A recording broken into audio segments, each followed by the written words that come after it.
Lo primero fue las dos mujeres al centro de la historia. El viaje de Liv, la enfermera, que interpreta Florence Pugh, me pareció fascinante de explorar en el cine. Una enfermera, una Nightingale, una racionalista, que es convocada por este grupo de notables, ¿no? De hombres, en este pueblo perdido de la Irlanda de 1860, en un país aún en shock, ¿no? Luego de la hambruna, o el hambre, como también se le dice. Una enfermera inglesa yendo justamente en esos años a Irlanda, teniendo los ingleses una gran responsabilidad en lo que pasó, si no toda, yendo al peor lugar posible, a observar a una niña que lleva varios meses supuestamente sin comer, en una comunidad donde hay fervor religioso, incluso fanatismo, y ella creyendo que va a desenmascarar el engaño en 10 minutos y no lo logra desenmascarar. Anna O'Donnell doesn't eat. If a patient in the hospital refuses to eat, we use force. Y ese proceso, ¿no? de la razón chocando con el pensamiento mágico o con la fe fanática, me pareció fascinante, porque mientras eso colisiona, ella va fascinándose con la niña y va generando esta especie de conexión maternal casi con ella. Y esto es lo que me enamoró de la novela, digamos, para cuando ella descubre la mecánica, cómo están pasando las cosas, también la razón por la cual ella está haciendo el sacrificio es develada. Y la razón es tan devastadora que la película encuentra su esencia. Y el personaje de Florence, Liv, queda atrapada. Ella, para salvarse a sí misma y salvar ojalá a la niña, ella debe trascender la razón. Debe actuar casi como lo haría alguien que tiene fe.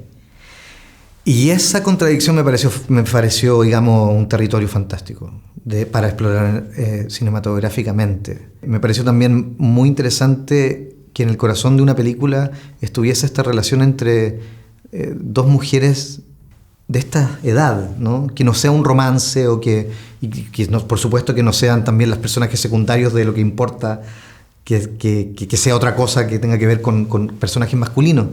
En la esencia son ellas dos, y me pareció muy único esa relación. Pero creo que el territorio donde conectamos con Emma, quizás como creativamente, es justamente el tema que explora la novela, y que espero que la película haya logrado plasmar, que es el choque entre sistemas de creencia, ¿no?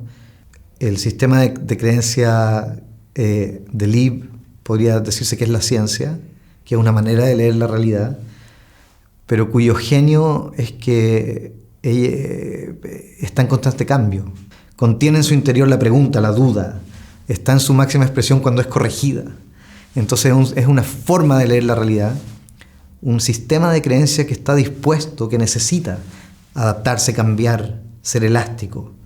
A diferencia de lo que en la película encarna los personajes que han encontrado una verdad y que están fijos en esa posición, que es la definición misma de fanatismo.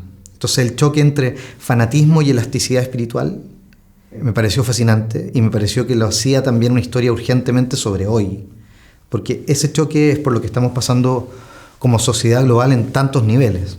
O nos enfrascamos en nuestras posiciones rígidas, o aprendemos a sobrevivir juntos, ¿no? O a vivir juntos, a sobrevivir juntos, porque ya estamos en ese momento. Entonces, o cada cual pelea por su parcela de verdad rígida, o encontramos una forma de coexistencia que nos salve de nosotros mismos, ¿no? En eso conecté yo mucho con Liv, porque ella no tiene, ¿cómo decirlo?, ninguna aspirina metafísica a la que recurrir. Ella quizás en eso es más moderna, ¿no?, que el resto de los personajes. Ella está desnuda ante la realidad, por decirlo así, y tiene que encontrar su propia manera de relacionarse con ella, ¿no?, sin muletillas. Pero para hacerlo, digamos, en el caso de la película, que esto es lo que a mí me fascinó, para ella salvar a la niña, ella tiene que descender al propio al propio imaginario de la niña, a la propia historia en la que la niña está atrapada, y con esas herramientas rescatarla, ¿no? Hacerla morir y resucitar. No porque Liv crea que ella está resucitando, sino que porque entiende el poder que una creencia puede tener, ¿no? Para generar un cambio, ¿no? En este caso en una persona. Ese lugar al que ella llega me parecía a mí una gran razón para hacer la película, ¿no?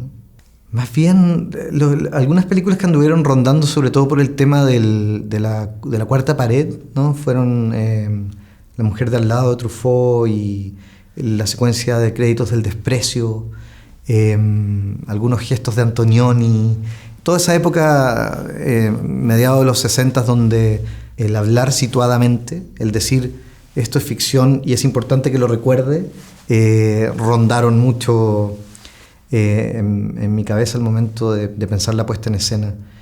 Y sé que la cinematógrafa Ari Wegner, la paleta de pintores a los que ella tenía en la cabeza, mucha pintura, era inmensa. Por supuesto que el mérito de la fuerza visual de la película recae sobre sus benditos hombros. Florence tenía muchas ganas de volver a San Sebastián, lo intentó mucho, pero bueno, está filmando en este momento y no pudo encontrar la forma de venir. Sé que le habría encantado estar acá. La verdad es que, claro, nosotros coescribimos el guión con Emma Donoghue y Alice Birch, sin pensar en una actriz. Pero al final del proceso, cuando ya tuvimos que pasar a la etapa de empezar a materializarlo, le ofrecimos el guión a Florence y la verdad es que fue muy rápido el proceso. En muy poco tiempo ella ya estaba oficialmente adentro del proyecto y fue la mejor noticia porque yo sentí que teníamos una película de seguro si Florence canalizaba a Liv,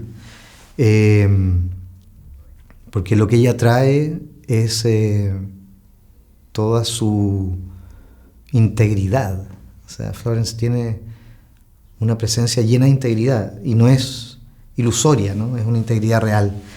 Y además, claro, su nivel actoral es altísimo. O sea, ella cuando entra al set, lo que ella trae, el nivel de lo que ella ofrece es muy alto. Entonces, el lujo de dirigirla y de observarla y de ir como esculpiendo con ella es desde allí hacia arriba. Entonces, realmente es un lujo. Y una gran artista y además una gran persona. Me interesaba hacer una película de época simplemente porque en el 2022 pretender que simplemente estamos haciendo una película de época y punto, me parece que hay algo insuficiente, ¿no? Que hay algo que no basta, que se necesita algo más, porque el simplemente érase una vez, en la época en la que estamos, donde estamos rodeados de noticias falsas y estamos rodeados inundados de historias, ¿no? Todo el mundo tiene una historia, todo el mundo tiene una opinión. Me parece que era interesante encontrar la forma en que la película misma se convirtiese en parte del problema, ¿no? Que la película misma dijese: usted va a ser expuesto a un constructo narrativo ficcional en el que va a creer, y los mecanismos que va a utilizar para creer en la película son los mismos que los personajes están utilizando para creer en sus propios relatos, impuestos o escogidos, ¿no? Y esa relación entre el trayecto de los personajes y la operación de la película misma, la íntima conexión entre esas dos cosas, me pareció que era, no sé, mi manera de responder a, entre comillas, limitación, ¿no? De hacer una película de época y punto.